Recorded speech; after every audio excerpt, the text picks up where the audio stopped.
This is your News Source Evening Bulletin for today, Tuesday, the 9th day of July in the year 2019. Here is what we're tracking tonight.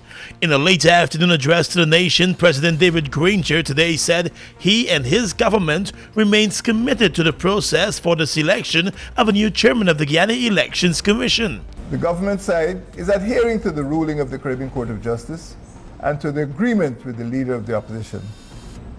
The government side remains committed to continuing the dialogue and concluding the selection process within days to enable the Election Commission to function.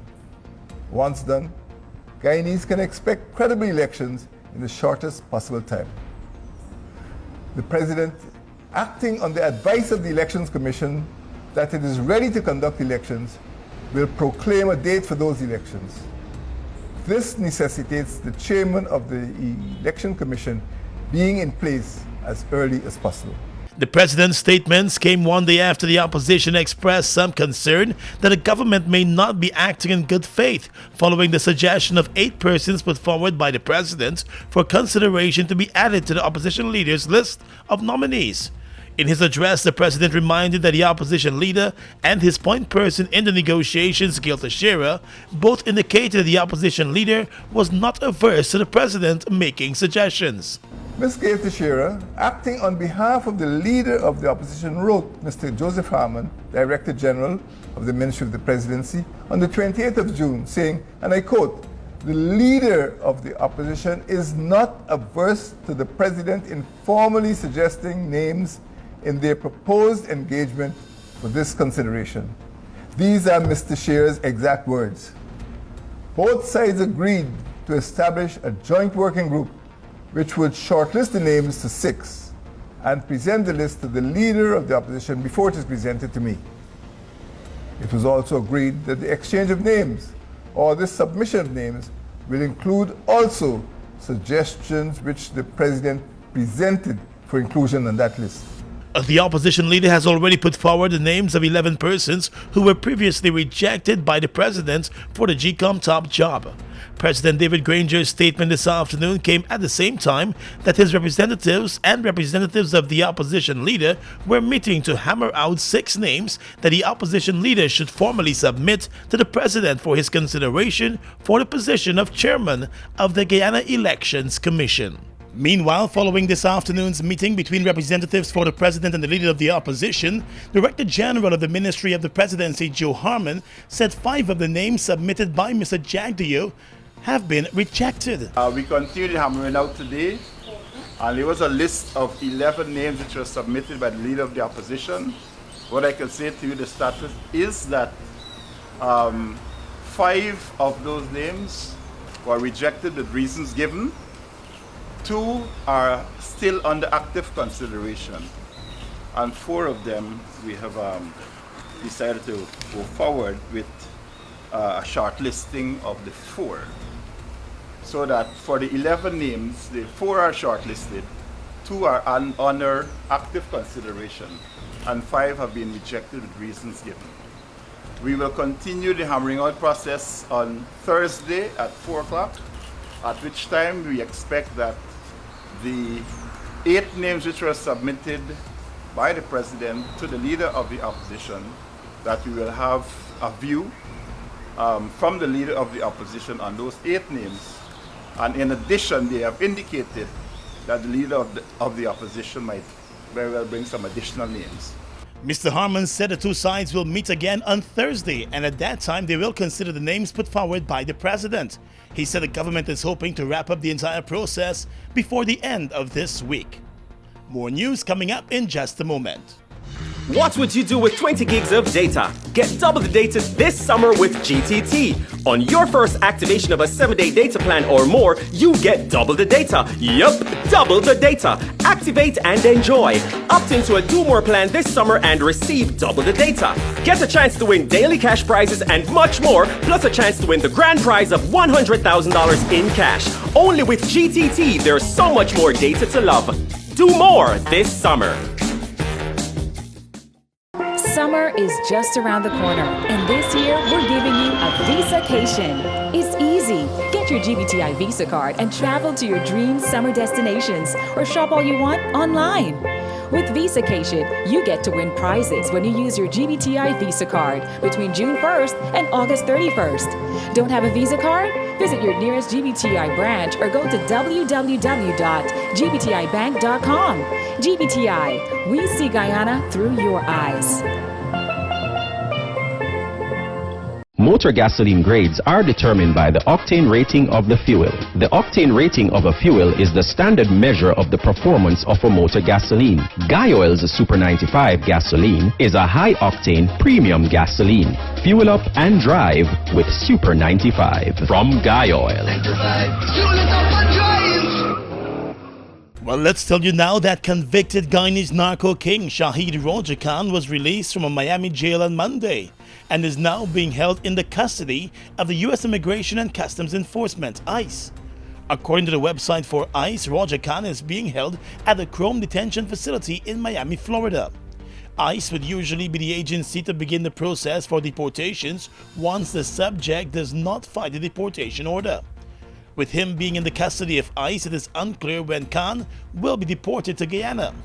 When he is deported, he will be escorted all the way to Guyana by U.S. immigration officials and handed over to local law enforcement upon arrival at the airport. News source understands that one of his close relatives who lives in the U.S. has already traveled to Guyana to make preparations for his arrival. Both the Guyana Police Force and the Customs Anti-Narcotics units have been relatively tight-lipped on the actions they might take against a self-confessed drug trafficker when he arrives in Guyana. Khan served close to 10 years in a U.S. jail after entering a plea deal with the U.S. authorities that saw him pleading guilty to drug trafficking and conspiracy charges. He was extradited to the U.S. from Trinidad and Tobago after being flown there by Surinamese agents who had arrested him in Suriname on drug charges but expelled him to Guyana via Trinidad without laying those charges. It was a carefully thought-out plan to get him sent to the U.S., and it involved the efforts of law enforcement in Guyana, Suriname, Trinidad and Tobago, and the United States. Before he was extradited to the U.S., Roger Khan was wanted in Guyana on multiple drug charges, and he was also linked to a phantom death squad that is believed to have been responsible for the murders of hundreds of persons almost a decade and a half ago during a crime spree. While on the run in Suriname, Roger Khan had taken out a full-page ad in one of the local newspapers, admitting to his role in the death squad and also claiming approval of the former PP civic government.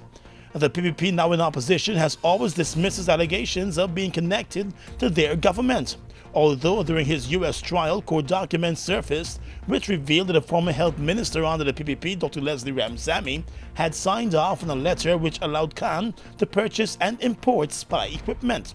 The equipment had been found in the possession of Khan during an earlier arrest in Guyana. The former minister has always denied any involvement with the drug lord. On the police blotter, the Guyana Police Force has arrested 4 men as the probe continues into last Thursday's gunning down of Moneychanger Aaron Latchman and his daughter Ariane Latchman. The 4 were arrested during an early morning police operation today that took investigators into several city wards and villages. One of the men arrested reportedly led investigators to the other suspects. A number of items belonging to the businessman were reportedly recovered. Also found was a Toyota motor car that investigators believe was used by the gunmen on the day of the attack. News source understands that 3 of the 4 persons arrested are known to law enforcement and may have had previous brushes with the law. There are also reports this evening that at least one of the suspects has also told investigators that the group was hired by a former business partner of the Moneychanger to execute him. The gunmen were reportedly not expecting his daughter to be with him when they carried out the attack. The businessman was shot 3 times to the chest. The daughter was shot once. The gunmen reportedly helped themselves to a bag of money that was in the vehicle of the Moneychanger after they shot the 2 dead. The probe is ongoing tonight. Well, family members of the Linden nurse who was found hanging in the Mahdia Hostel are concerned that days after a post-mortem examination was conducted on her remains, the results are still to be made known to the family. The 26-year-old nurse Shanice Apple was attached to the Mahdia Hospital and stayed at a community hostel while she worked in the gold mining community. Her body was discovered last Tuesday in her living quarters, hanging from a window grill. Family members have said other marks of violence were discovered on the body, and her father is convinced that the young woman did not take her own life. The father, Dexter Copeland, told news source today that his daughter did not commit suicide. He said he is sure of that. He explained that the family is very suspicious of the young woman's death, but there is not much he would like to say at this time while he is still grieving. Mr. Copeland said the family has not been hearing much from the investigating police officers, but he is surprised and disappointed in some of the statements that have been attributed to the commanding officer in the region that have appeared in the media. The family wants a full-scale investigation into the death of the young nurse. Family members have said that on the same day that she died, she was making plans with relatives to go shopping. They are convinced that the scene of her death may have been staged. The probe is ongoing tonight. Still with police matters, 3 days after the police issued a wanted bulletin for his arrest, Georgetown resident Maverick Diabru turned himself into the police to face questioning related to the assault of gay rights activist Joel Simpson. Simpson was attacked by a group of men 3 weeks ago as he purchased food in the border market area after a night of partying. Diabru was identified as one of his alleged attackers. In his complaint, Simpson provided a video recording to the police of the group of men that first attacked him and friends with beer in the Palm Court night spot while they were dancing. He said that hours after he was cornered and beaten by the same group of men at a border market shop, vendors rushed to his aid. The attack on the LGBT activist received widespread condemnation from the government and a number of local and international agencies. During the attack, several homophobic slurs were reportedly thrown at Simpson, who has been an LGBT activist for close to 2 decades. The suspect, who has been arrested, is currently before the courts for his alleged attack on a Trinidadian soca star outside the Palm Court. That assault matter is still ongoing.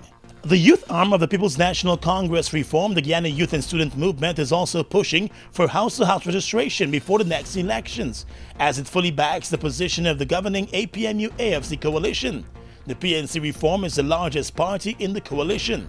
At a recent press conference, the chairman of the GYSM, Ryan Belgrave, said more young people are speaking out on politics today than ever before, and he believes that is the reason why his group wants to ensure that there is a new and clean list for credible elections. We are confident that the GYSM has been making inroads in a number of communities and with young people through our youth link-ups in different communities and our support of the continuous house-to-house exercises in the respective regions. Our membership has increased since the last elections, since the time in the opposition where the PPP demonized and they were so vindictive that young people were afraid to align themselves with other political parties. We have seen now within this government, within the current construct, that young people are more comfortable to support a party of their choosing, which is a good thing. Questioned about the low-key role of the GYSM, Mr. Belgrave said the organization has actually been visiting communities across the country and its membership is now larger.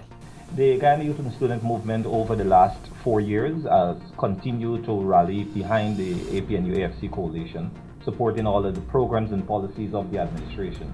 As recent as the 29th of March of this year, the GYSM, along with the Youth for Change and the Walter Rodney Youth Movement, had a youth convention at the Arthur Chung Convention Center, a regional youth caucus where we hosted young people from each of the 10 administrative regions to listen to their concerns as it relates to what the youth are looking for in the respective regions.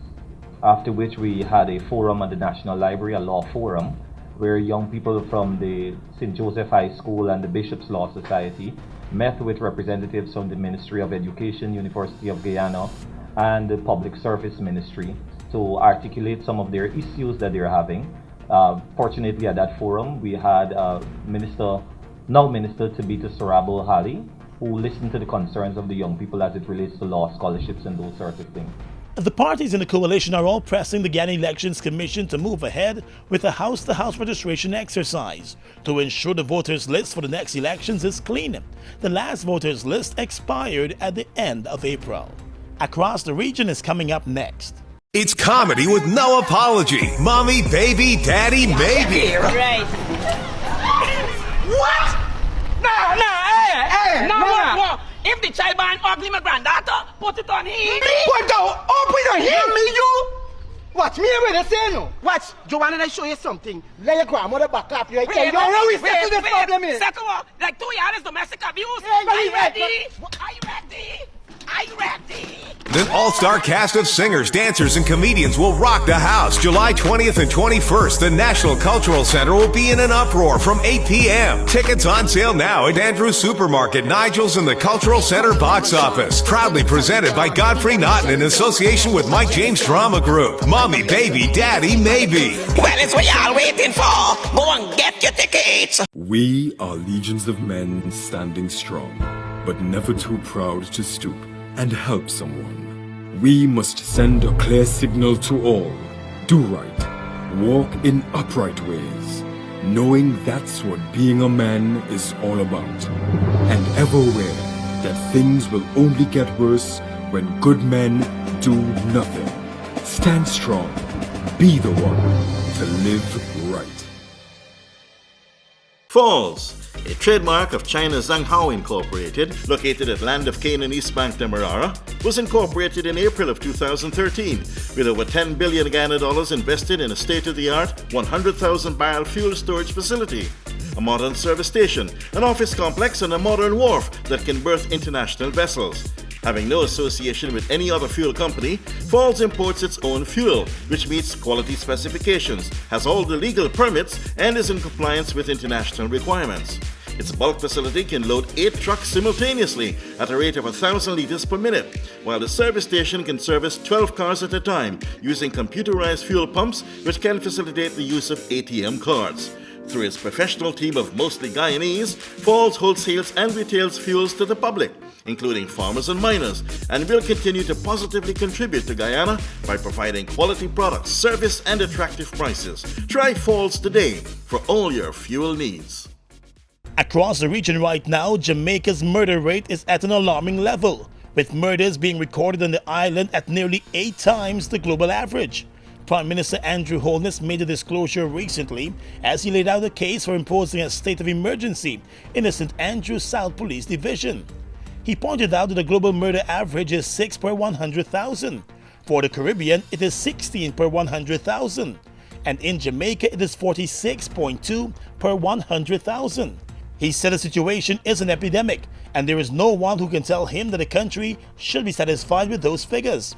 Some 40,829 murders have been committed in Jamaica since 1962.